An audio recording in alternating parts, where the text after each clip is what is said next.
Well, welcome to our third quarter. I cannot believe I'm saying that it's the third quarter already. Where in the world has this year gone? CSTP call, and it is being called Beyond Diversity, a move towards equity. So I'm just going to take care of some of our housekeeping here. And as normal, go ahead and make sure you're on mute. I do have it set to mute you on entry, but if you've unmuted yourself, just make sure that you're on mute so we don't get any feedback. And I would like to also invite you to join our LinkedIn page where you can join the Child Support Training Partnership there. And we post weekly, we post different information. I think a couple of weeks ago, I asked how everyone's summer was going and then reminded you all to join the LinkedIn call. Plus, one of my mentors early on, his name is Dan Top. I posted a few really interesting articles from him. He's always on top of the latest trends in the training world, so definitely check him out. And then don't forget about our website where you can actually see what our mission is, our purpose. You get to see our pictures, which I think all of our pictures are pretty cool. So, and then you can also, oops, sorry about that. You can also see our recordings. So if you have to miss a call, you can always come and see our recordings and take a listen to that and get a copy of today's presentation there. And then we also have a newsletter. So from our CSTP page at Iowa State University, you can access the newsletter and read through any of those past articles. And then I would like to announce that it's a very special day in Iowa here. Today is the first day of the Iowa State Fair. We are fair-aholics here, and all food on sticks is kind of what they go for. And so we have a favorite booth, if you will. They sell all things apples. They have apple sticks and apple turnovers and apple slushies, and it's really very wonderful. So we're looking forward to the Applelicious stand at the Iowa State Fair.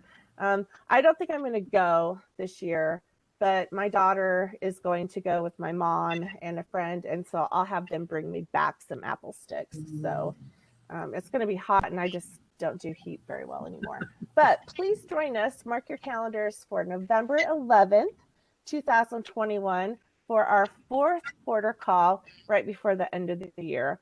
And if anyone would like to volunteer, we're still going to continue our conversation on diversity, equity, and inclusion. So if anyone has a presentation that they would like to share, or if you would, Holly, who's one of my teammates, said we are going to the fair tonight and again Sunday, and they cannot wait. Yeah, it's very exciting. The food is so good, but it'll be fine. I'll be fine, not to worry. So anyway, mark your calendars for November 11th. And if you would like to participate by sharing a training that you have done or are creating for the November call, just reach out to me and I would be happy to work with you for the presentation. So now I'm going to stop sharing this screen and I'm going to start sharing my presenter's screen. So Liz, unfortunately, Liz Morris, she's joining us from the great state of South Carolina and Clemson University. Yes. And she's having a lot of fun with her presentation today, not wanting, or her screen not wanting to work. So I'm going to drive it and she's going to walk us through her fantastic presentation. We are opening you up to answering things in the chat. We're also going to have you, if you'd like to, down at the bottom of your screen, you can use reactions. And so I'd like to turn it over to Liz and her great presentation, Beyond Diversity, a move toward equity.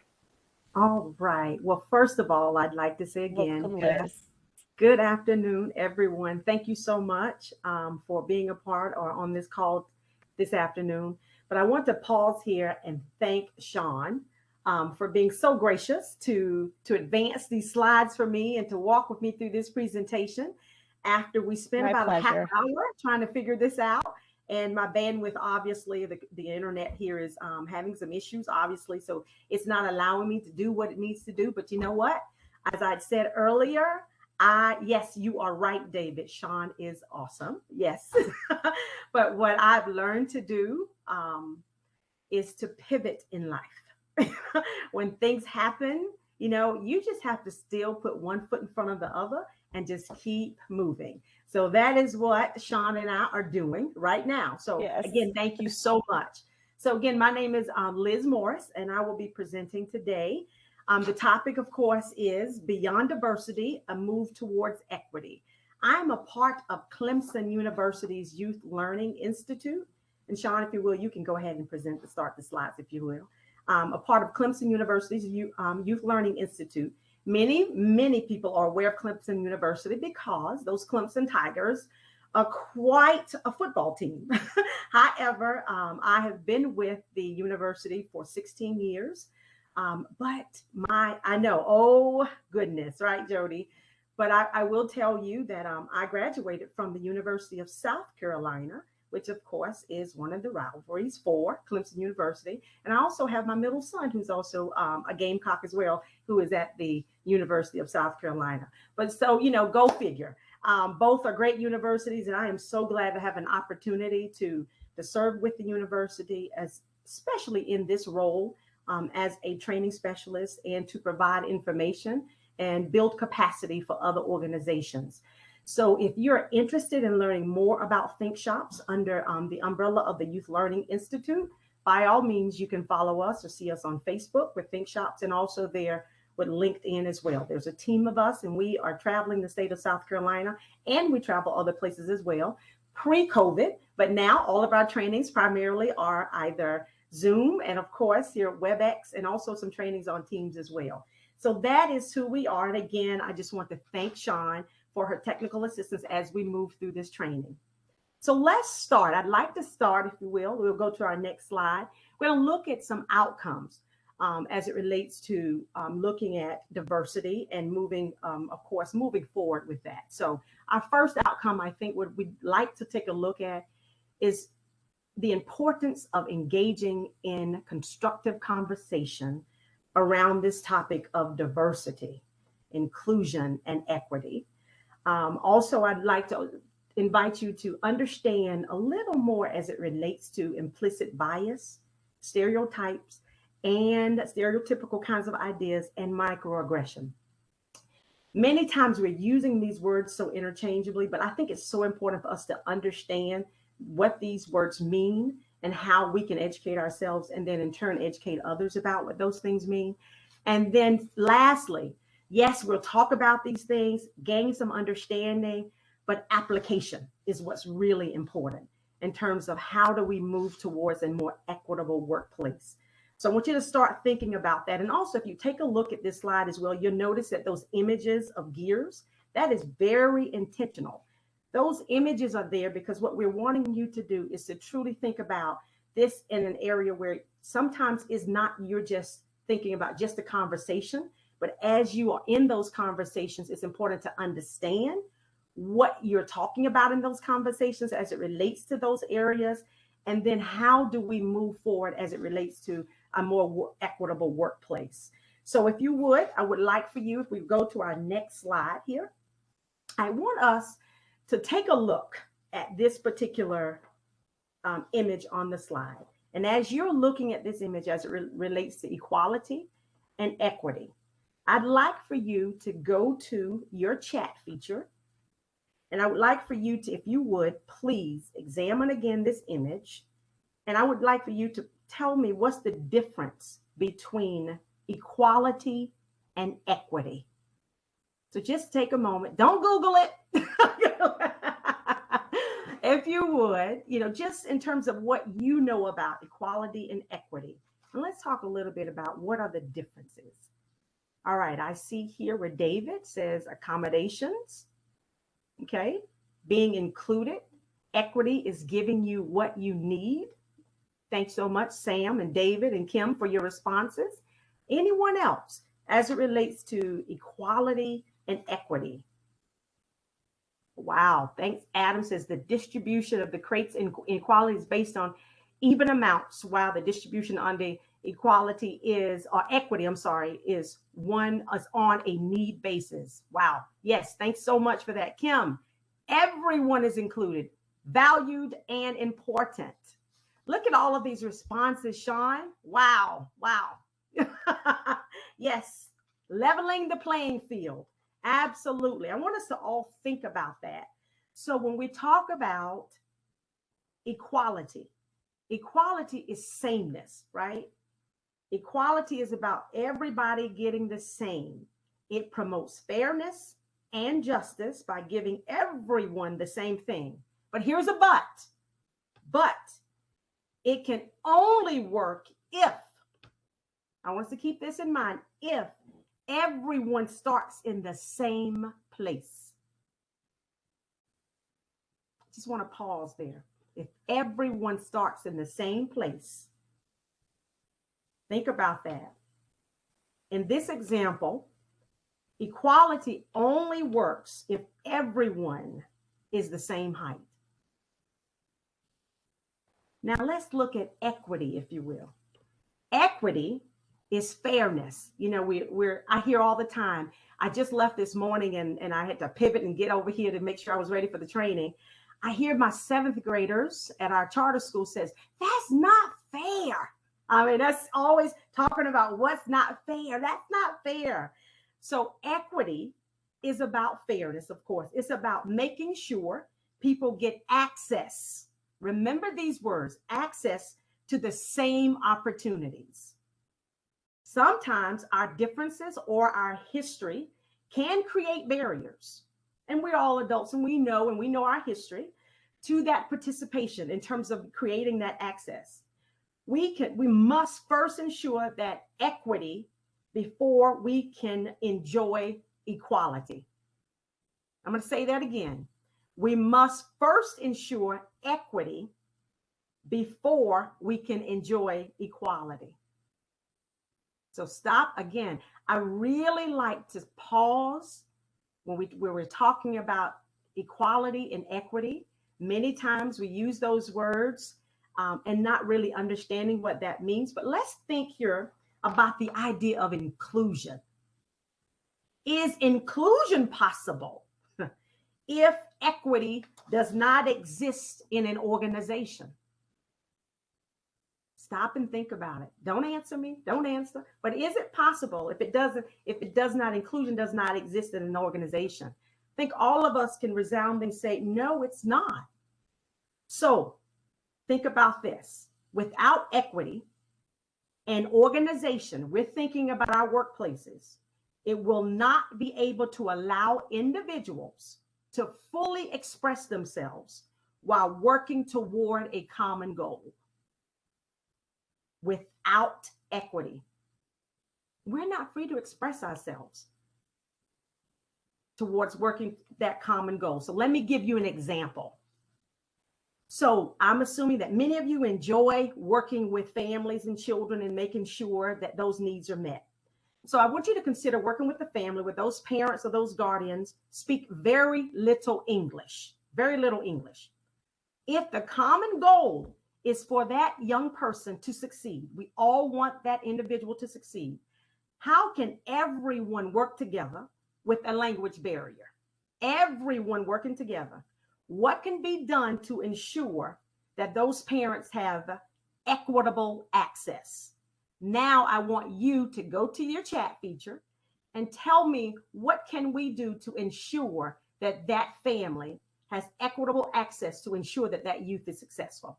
Yes. Yes. I love that, Jody. Yes. Interpretation services at no cost. Yes. What else? Woo, I love it. Yeah. What else? What else can we do to ensure? Yes. Documents in their language.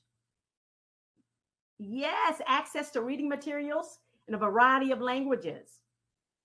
Yes. Provide that. If it's a Spanish speaking family, provide those documents in those areas for that particular family. Child care services, access to health checks. Absolutely. Making sure ESL classes. It is so important for us, if we truly want that young person and that family to be successful, is to take that extra step to ensure that they have equitable access as other families would that may speak the English language.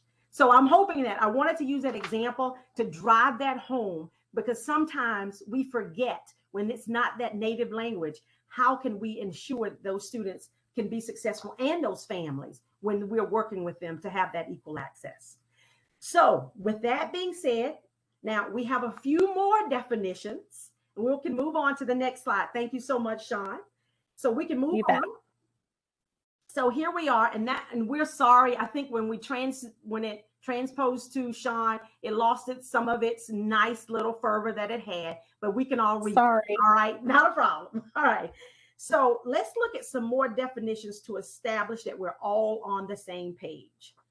So here we go with this word: diversity, equity, and inclusion. So if you can't see that, that is what this slide is about. Okay, the message is still here. Absolutely. Yes. All right, so let's take a look. So I'm going to give you all an opportunity. I'm going to give you a little quiz, if you will. So I will ask you on each one of these little boxes here, we're going to play this little game. So you tell me, if I said, who is in the room? Is that diversity, equity, or inclusion? What do you all think it is? Put it in the chat feature. I see diversity. Anybody else? All right, Marianne, I see you there. Who is in the room? Is that diversity? Is it equity? Or is it inclusion? We're going to talk about these three, but I want to see where you all are right now. I see diversity and I see inclusion. Okay. So do you see how we're using these words? All right. I see someone there. Is that Tyria? Says all three. All Tyra. right. Okay. Okay. Let's keep going. Anybody else? So when we say who is in the room, let's see, Sean, what's the response? That's diversity. Yes, yes. Who's in the room? That is diversity, right? We're going to go over what these mean. So let me just stop right here and talk about a little bit about diversity. Diversity is that range of human differences that impacts one's values, opportunities, and perceptions of themselves and others at work. I'm going really slow because I think it's so important for us to understand that. The common dimension of diversity, it includes age. It also includes gender, mental and physical abilities, race, ethnicity, sexual identity, and social class. So those are some of the core dimensions of diversity. Now, here are some secondary dimensions of diversity. Some of the secondary dimensions of diversity includes communication styles, religion, geographical area, and even our work experience. Diversity is the makeup of an organization. So you have to ask yourself, how diverse is my organization? So when you're in a board meeting and you walk into a board meeting and all you see in that board meeting are white males, you have to ask yourself, how diverse is this organization? You walk in that board meeting and you see nothing but women. You ask yourself, how diverse is this organization? So these are the kinds of, again, that is what diversity is. Who is in the room? And then we go back. Let's go to our second question here. And I think, okay, Liz, some issues with, go ahead, I'm sorry. Well, I just actually am going to close out that PowerPoint. Okay. And I'm going to open up a different one. Okay. So if everybody could just give me a moment, we kind of knew Tuesday that we might be having some issues. Yeah, we did. So if you guys wouldn't mind just giving me a moment, and I'm going to open up the one that I had made some changes on. So okay. No problem. No problem. Not a problem. Well, while she is go ahead, Sean. Nope, I was going to say, give me a second here, and I think we'll be there. Oh, not a problem. You know I can do this without those slides. So, so here we go. Thank you, there's Sean. Our first one. Here we go. Here we go. So now we understand what diversity is. All right. So let's talk a little bit about the second one. This is a proactive response to individuals' needs in every possible way. Is that diversity, equity, or inclusion? Take a good. Oh, I see it. Equity. Yes, equity. Good. You are right. So our second response is equity.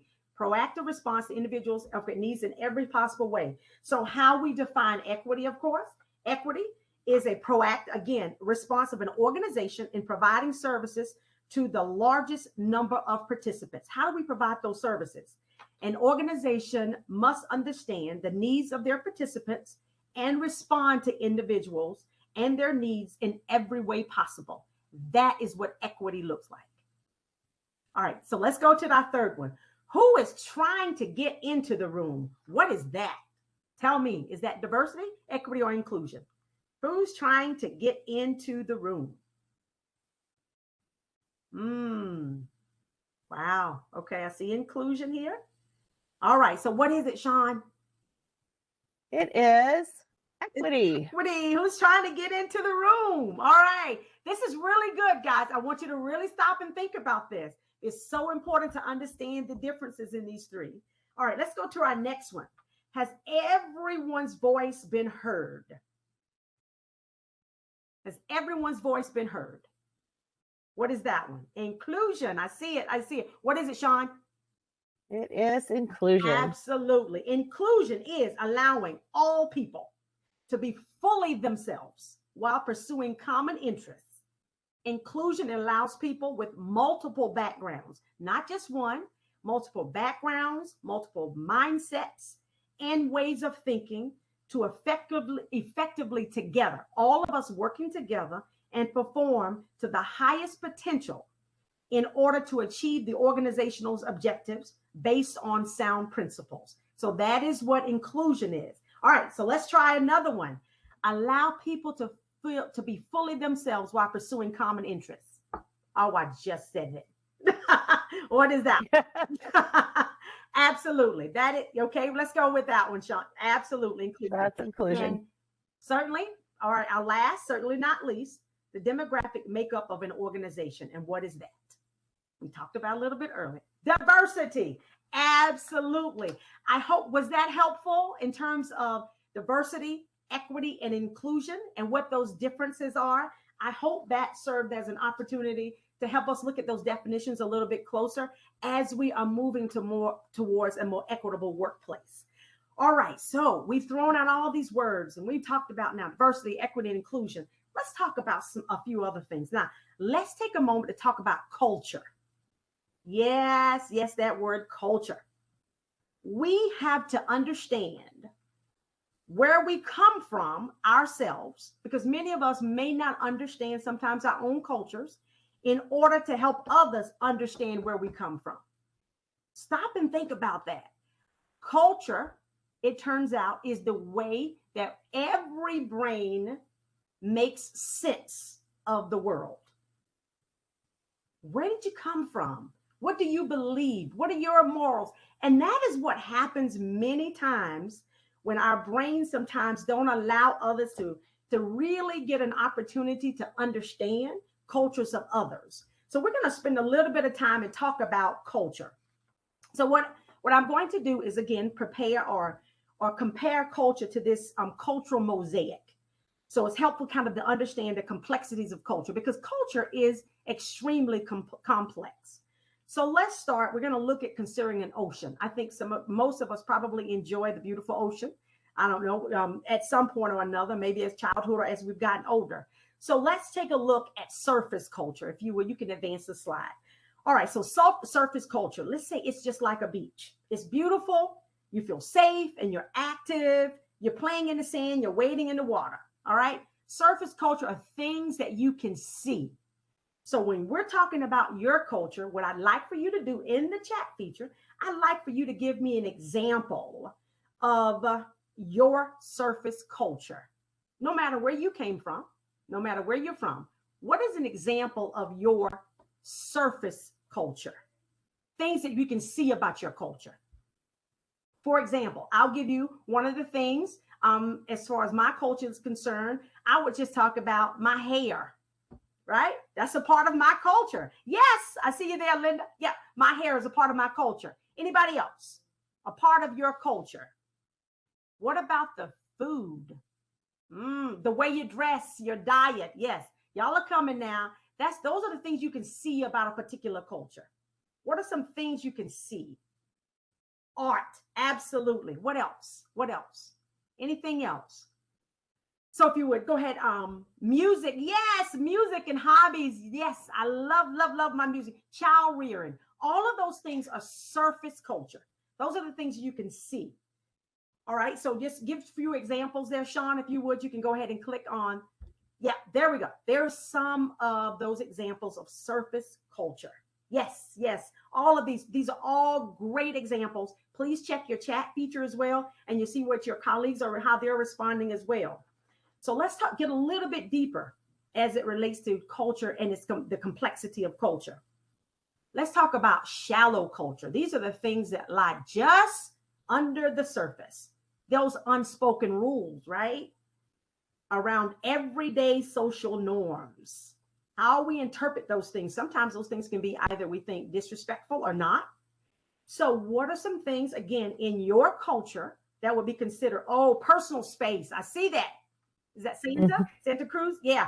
What else? Surface culture. What else? What else? Tone. Yeah. It should be seen and not heard. That's a good one. Yes, that was a part of my culture. My father-in-law says that. Yeah. Not, I love this one. And not the eye contact or not. Yes. Gender roles. All right, let's give some. These are excellent. Yeah. Silence versus being outspoken. These are excellent. Take a look at this etiquette, right? Those nonverbal cues, greetings, all of those are there. And look at where we are as it relates to our shallow culture. Now let's take a look a little bit deeper at our deep culture. These are the things it takes years to uncover as an outsider. Sometimes you didn't know that I was being offensive because I just did not know that about that particular culture. This level is made up of assumptions based on a worldview. You to stop and think about that. Give me some ideas. Boom, I see it there. Some beliefs. What could some of those beliefs be as it relates to deep culture? What is deep culture for where you come from? What are some of those things? Religion. Political. Yes.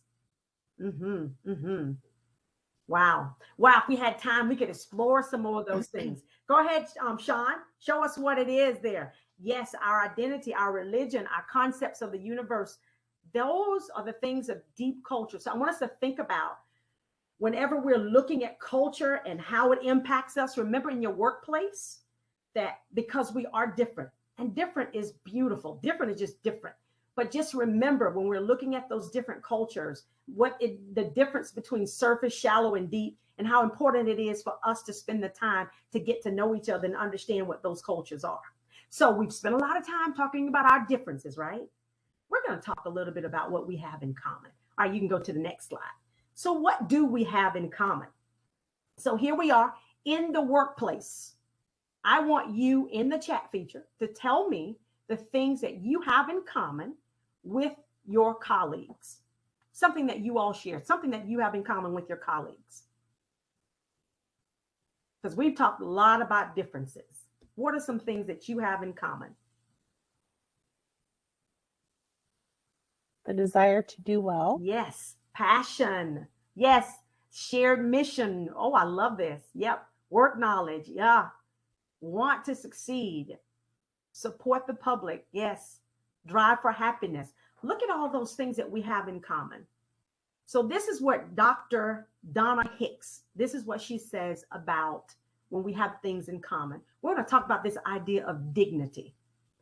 Dignity is our inherent value and worth as human beings, and everyone is born with it. So here we are, many times when we look at the dignity of another person, there's many times we are violating the dignities of others, And we don't even know that we violate it because, again, because we don't understand their culture.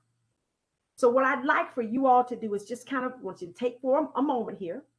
We want to empower each and every one of us, to include myself, to embrace our own inherent dignity and honor the dignity in each other. That is so vitally important. So you said we have all these great things that we have in common. So what I'd like, yes, that I agree, Jody, that this has been transformational for me as I've been doing this work around diversity. So let's look at these 10 elements of dignity. So I want you, if you would advance the slide for me. So these are the 10 elements of dignity that Dr. Hicks, she is a conflict negotiator, and through her work of resolution, and this is important, resolution is impossible as long as people are violating each other's dignity. So if you are violating my space and I don't feel safe with you, then I don't feel that you honor me. So what I'd like for you to do, and I'm just using safety, it's just one of those areas. So what I'd like for you all to do is take a look at these 10 elements of dignity. And this is what Dr. Hicks says about these. She developed, she has come to realize in every context of life. I want you to think about this. Again, resolution is not possible as long as we continue to violate each other's dignity. And these are the 10. And this is what I'd like for you to do is take a look at these 10 elements of dignity that Dr. Donna Hicks, and I'm referencing her name. If you'd like to Google her, look at some of her material, look at her work, we invite you to do so. Because in this work that we've been doing along inclusion and equity and diversity, this has been some of the most powerful work we've done as it relates to dignity, how we violate each other's dignity and not even realize it. So this is what I'd like for you to do, and do not answer these questions, okay? But I'd like for you to do some introspective work. Do I believe and act as though these things are true for myself? Do I give myself, do I recognition for myself, acknowledge and inclusion, safety, do I give myself the benefit of the doubt? And do I act and believe as though these things are true about others? I want you to stop and think about that.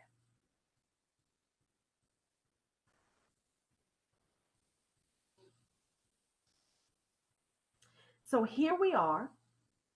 Now I want to give you all an opportunity to be very reflective and honest. I'm hoping we're in a safe space to truly share. I will ask you 2 questions. And the first question I will ask, I'd like if you feel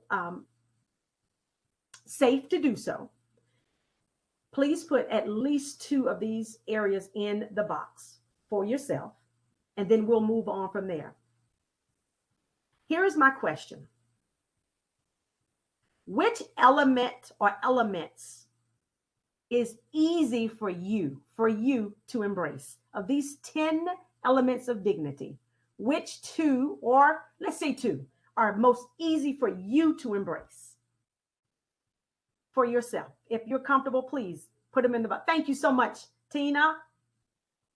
Santa Cruz, thank you. Absolutely. So easy. These are easy for you to embrace. Excellent, excellent. So here's my next question. Which elements are easy for you to violate?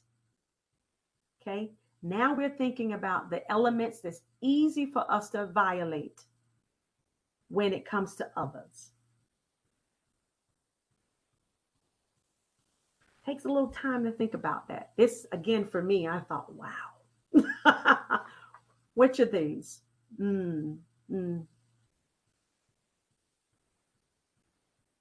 Yeah.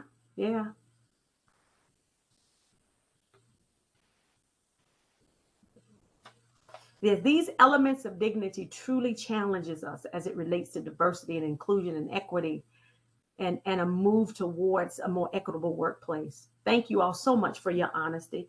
And I encourage you to continue to think about these elements of dignity, and how you embrace those, and then how we can sometimes violate them as well.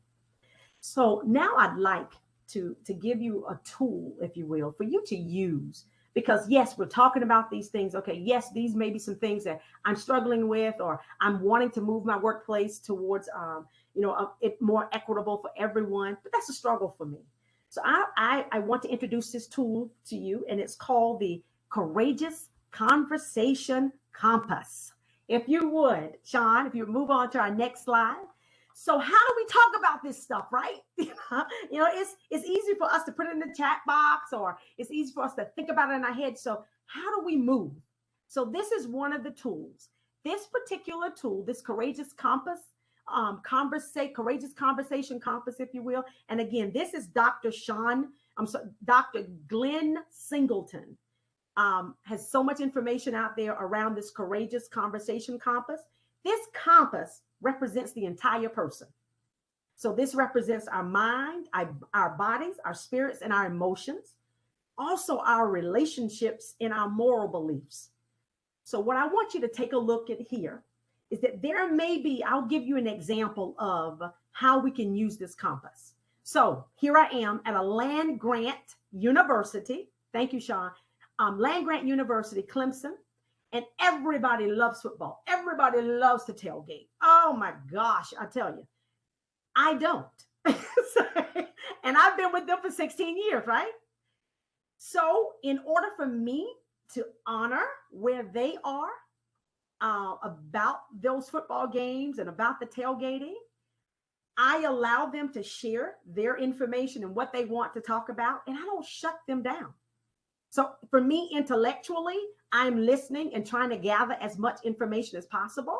So it's just more of a thinking thing for me, because all the rest of it, I have no feelings one way or another about football. No, I have no beliefs. I don't care who wins. I just don't want anybody to get a concussion. So, and I want those young men to be safe. And then in terms of, the relationship piece, the relational piece, I can do the tailgating, but I can do that someplace else. But in order for me to honor what they're talking about, then here it is for me. I allow them to talk about it. So I'm not dishonoring the things that matter to them. So I want to encourage you to take a look again at this compass. And I want you to think about how this can apply to any conversation that may be tough for you to have with colleagues to make your workplace more equitable. I'll give you an example. This also applies to race and religion as well. Sometimes those conversations will creep up in the workplace and everybody runs the other direction. And that's, I get that. But sometimes things come up, and what we can't do, and I will give you a couple of tips as it relates to courageous conversations. What we cannot do is we cannot continue to avoid courageous conversations.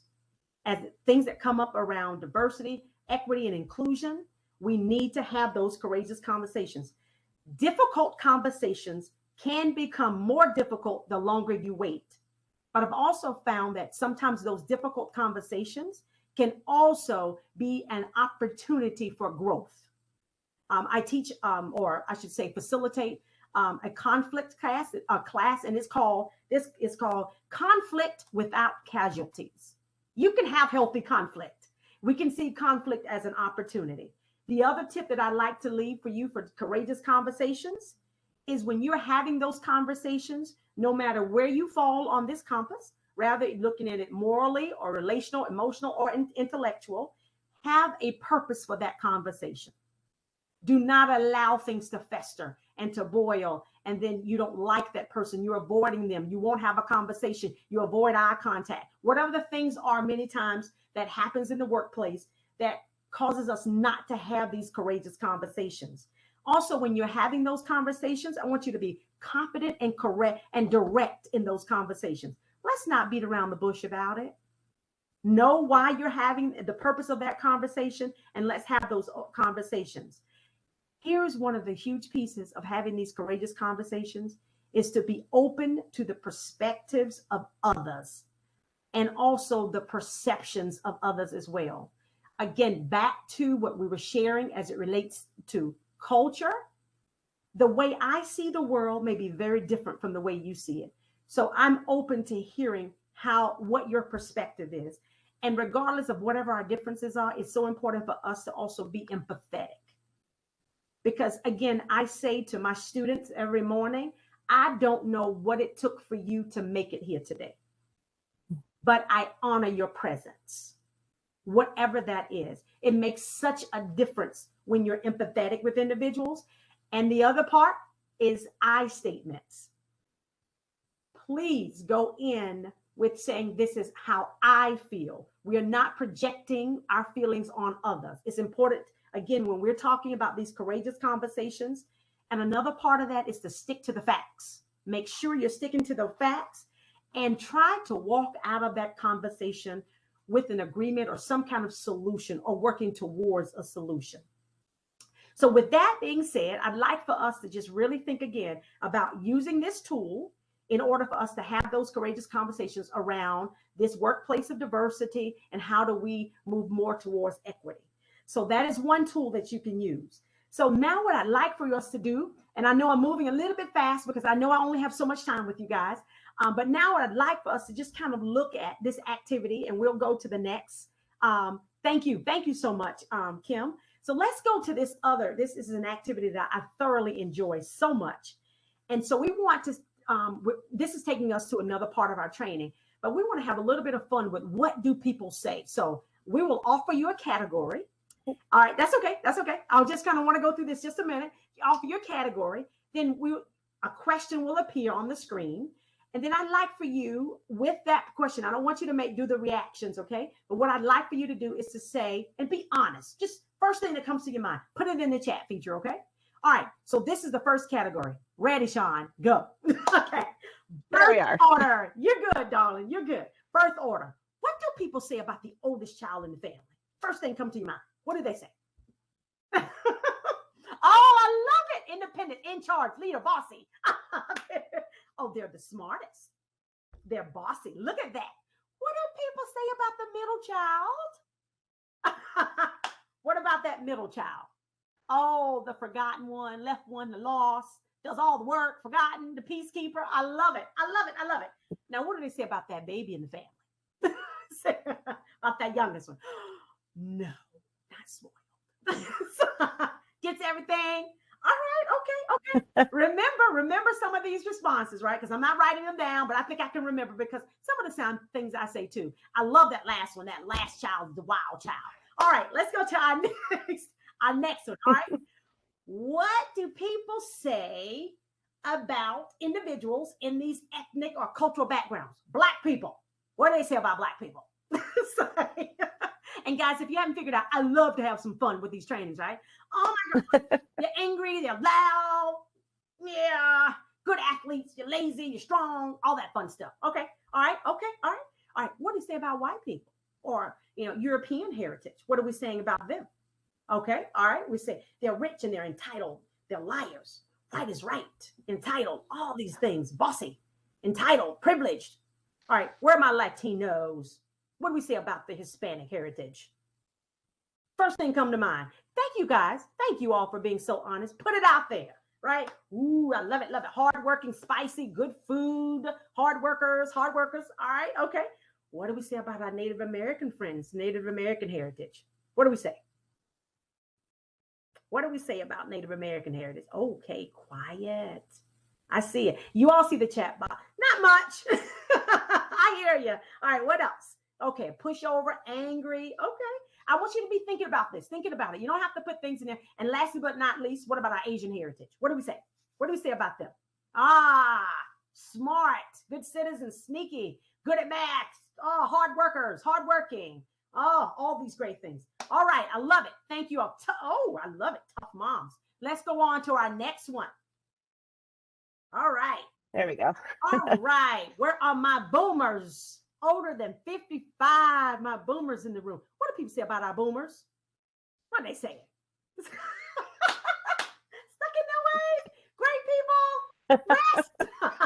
I love this. I like the hippies. Non-technology. Completely out of touch. Okay. Judgmental. Hate technology. All right. Where are my Gen Xers? Where are my Gen Xers? What do people say about our Gen Xers? Okay, I see that. I think I got a couple of Gen Xers here with us. All right. Stuck in the middle. Hardworking, independent. Okay. What about my millennials? Where are my millennials? You know what? You guys get a really hard rap sometimes. But what do we say? Let's just be honest. Okay, we say they don't care. They're entitled. They're conceited. Trying to move up the ladder. They're lazy. They're worried. Oh my goodness, entitled. Wow, wow. Okay, we're going to get off of those millennials. What about our Gen Zs? What do we say about them? What do we say about them? Oh, wow, wow. The babies, smart babies. These are the ones that are coming into our workplace. All right. Oh my goodness, they're a mess. All right, okay. All right, let's keep going here. All right. So everybody gets the idea, right? Gets the idea. All right. So let's move on here. And we're going to spend a little bit of time around this whole idea of stereotypes. And we're sorry again, this all got all mixed up when we had to shift it. Yeah, sorry. It's okay. I think you all can see it and you know what's there. So here we are. What I'd like for you all to think about, again, let me say this. Thanks for participating in this exercise, okay? Again, we truly honor all levels of vulnerability as folk participate, because sometimes it can be uncomfortable, but I really appreciate that. So here's the plain fact. Stereotypes, microaggressions, implicit bias. The plain fact is that every human being carries these things, every one of them. So what I'd like for you to do is take a moment and read these definitions. Stereotypes, those are judgments or characteristics, attributes to a specific group of people, be it their race, their gender, age. But we did that. That was intentional. I didn't set you up. So also microaggressions, those subtle verbal or nonverbal insults or indignities. Those are some of the things that happen sometimes. Sometimes unknowingly, that we are participating in stereotypical conversations and or ideologies, microaggressions, or implicit bias. Look at this implicit bias. These are the subconscious attitudes that we have. Let me give you an example of that. Well, when we're presenting, there's a reason we're presenting all three of these concepts together. Stereotypes exist within a larger community and are generally known, these things are known by the community. They are not explicitly taught. These are not explicitly taught. You know that, and I know that, and I'm hoping in most cases that's the case. The younger generation come to know these stereotypes through hearing repeated phrases. Perhaps microaggressions, again, from the adults around them, or through repeated visuals. An example of that, for example, let's talk about like in a healthcare text, or in that way, for example, when we're talking about healthcare. If we're thinking about healthcare, or even in the school system, if all we see in healthcare, the portrayal of emergency responders, doctors, nurses, or therapists that are a certain gender or race, this quietly informs our understanding what is normal, informing potential biases. That is why it is so important for all people to be represented. Asian children need to see African American, white children, Latino children. White children and adults need to see African American, Latinos, all of those races represented. So what happens many times when we only see one, we see that as normal. And again, because it's that implicit bias that many times we're taught and not even realizing that this is happening in our society. I feel that we're doing so much better at ensuring that all societies are in all groups within our societies are being represented. So again, I want you to spend some time thinking about stereotypes, microaggressions, and implicit bias. And remember that we all have it, and it's all the work that we have to do. So this is how we work on it. All right, I'm bringing it home here. This is how we work on it. So go on to the next slide. It's about knowing yourself. When you know yourself, it's important for you to recognize what are my biases here? Why? And what triggered me to feel this way about this group of people or this particular person who may be different from me. So when you're able to recognize those things, hopefully it'll give you an opportunity to reframe your thoughts and then challenge your thoughts in terms of, why am I feeling this way? Why am I spending my time creating this narrative that may or may not be true? So, and as we're reframing, then our reactions and will change as well. This is where we take control of our own thoughts and actions. How can I honor the dignity of this person? How can I confront my biases about this particular situation or this particular person? I.e., for example, you see a group of kids walking down the street with hoodies and or dreads, and you automatically feel like, I need to move to the other side of the street. You know, that thing that comes up on the inside, it happens. It happens to all of us. Okay, what is going to happen here? Do I need to hold my purse a little bit closer? What do I need to do? So I want you to think about, how do you as an individual take control of those thoughts and honor the dignity in each person and confront those biases. So we're going to finish up with this 15% solution. We all have a stake in making our workplaces more equitable. So here's a couple of questions I would like for you to think about. We all have at least 15% that we can give to our workplace to make it more equitable. And what I normally would do in my other training is that I'll give you an assessment and you complete it. But here's your 15%. This is what I want you to do. I want you to look at these questions here. Where do you as an individual, no matter where you sit on the org chart, no matter, how can you have discretion and freedom? Where can you have discretion and freedom to act, to contribute to a more equitable workplace? Put that in the chat. How can you do that? You have discretion and freedom to act, to contribute to a more equitable workplace. What can you do? Yes, Santa Cruz, listen and consider. Whatever those things are, be more open-minded. What else? What else can you do? What is your 15%? What can you do? Wow. During the interview and the hiring process, yes. Give scenarios. Many times when you're giving those scenarios, it will inform you in terms of how individuals will respond or react to those. And you really want people who are more inclusive and will be willing to work with everyone on the team. Examine again our hiring practices. Absolutely. We must do that. I cannot hire only people who look like me or feel the way that I do or have the same values that I have. We want this mission, the organization, to move forward. So we want everyone on the team, and everyone has something of value to add. Never assume. Absolutely. Yes. Examine the makeup of the group that you lead. Yes. So let me ask you the other question. What can you do without more resources or authority? What can you do? I know a lot of people say, oh, if we only had this, we could make these changes. But what kinds of changes did you feel that you can make without resources, or even if you're not even in a role of authority? What can you do? Anyone? Tell me. Put it in the chat. What can you do? More things that you can do. Yes, celebrate differences. You learn so much about each other when you just celebrate. Meet people where they are. Share your knowledge. Help me understand, what it is about your culture, how it's different from mine. How can we merge the two? How can we learn from each other? Yes, having those critical conversations. Be a catalyst for change.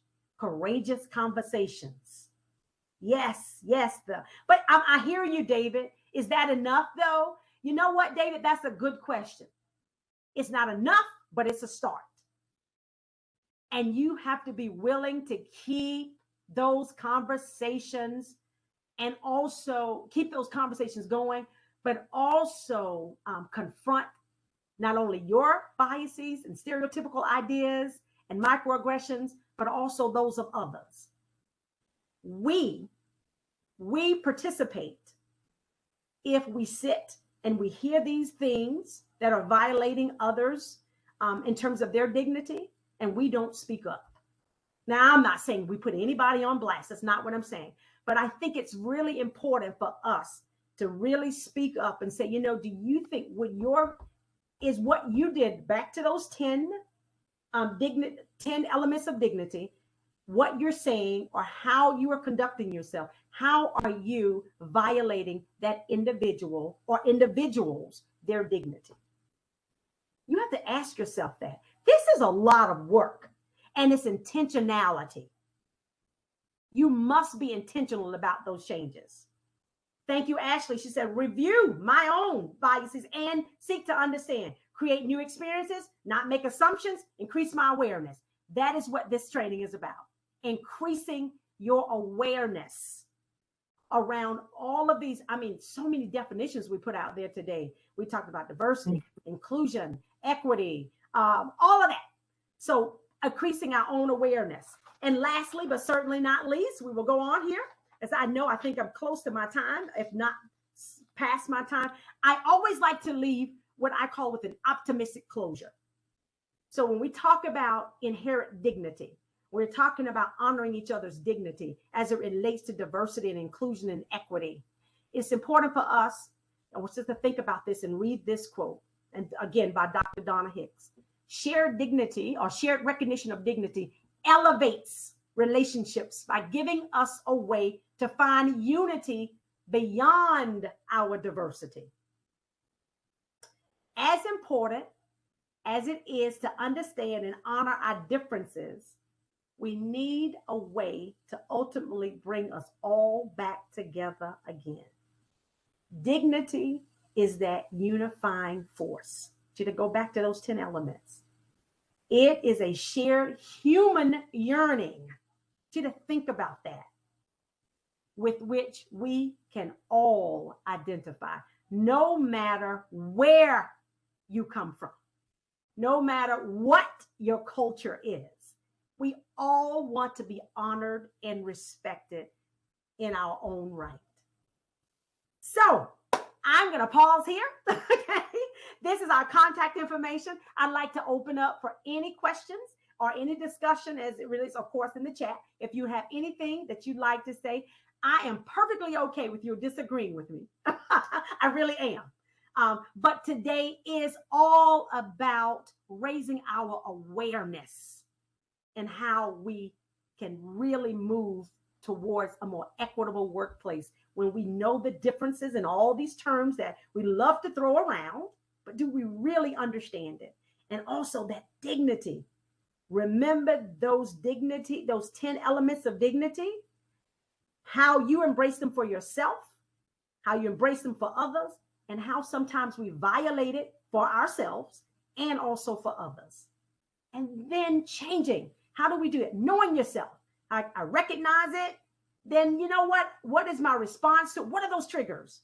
And challenge it. Challenge it. That's how we get better every day. It starts with you. All right.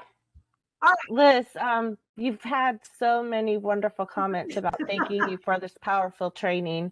And those of you that are still on, they have a question. What are some of the steps that we could take to build buy-in among colleagues for this work?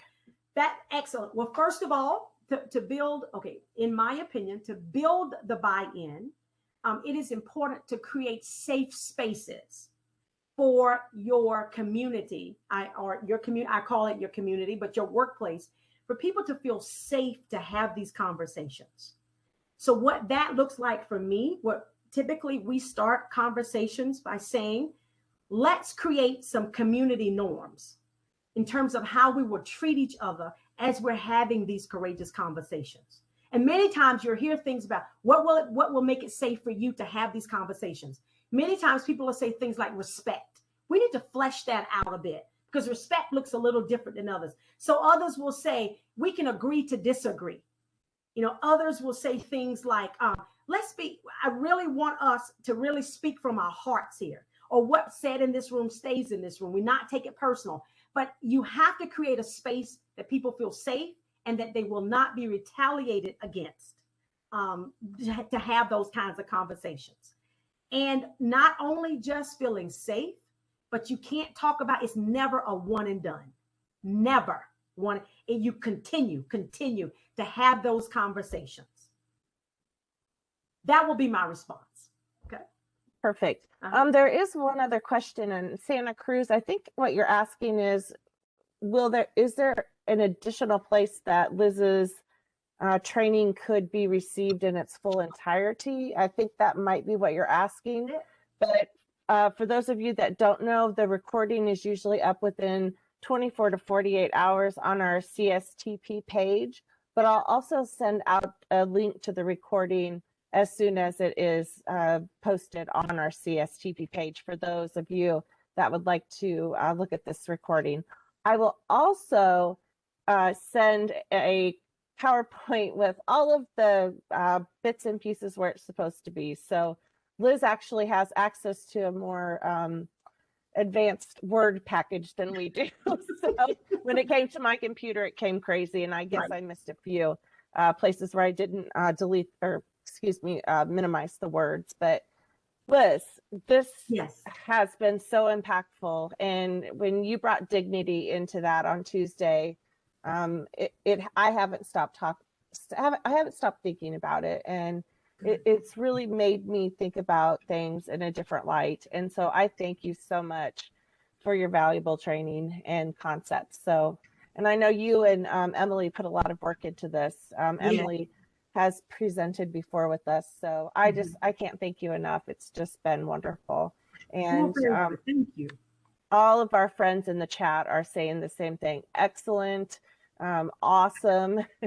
So we just have a lot of really great comments. So I can't thank you enough. Absolutely. Thank you. And it's been a wonderful getting to know you throughout this process. So I hope that you'll join us for our next presentation. And I look forward to someone wanting to volunteer for our next DEI conversation in November. So I know we're a little over, but I think that everybody is okay with that. Okay. Well, thank you all. Thank you all so much. I really appreciate it. And by all means, if you are interested in any of our other trainings, you see our contact information. We would love to meet with you all, because this particular training, we typically have lots of time where individuals are really sitting and chatting with each other and talking about how their dignity had been violated. And you would be amazed at the things that we continue to carry. But it's time to start releasing it and giving them opportunities and safe spaces to be able to do that. Exactly. Yeah. That's very powerful. Thank you, Sean. So, guys, give your colleague, Sean, a huge round of applause and your reactions, your corner there. Thank you. And you're getting claps too. So thank you guys so much. It's been really great. I just really appreciate it. So Marianne, thank you. So thank you so much. Have a great rest of your week. Happy Friday Eve. Yes. And for those of us in Iowa, go to the fair. Yes, go to the fair. Enjoy it, everybody. You all take care. Thank you. All right, bye-bye. Have a great weekend. Bye. Bye-bye.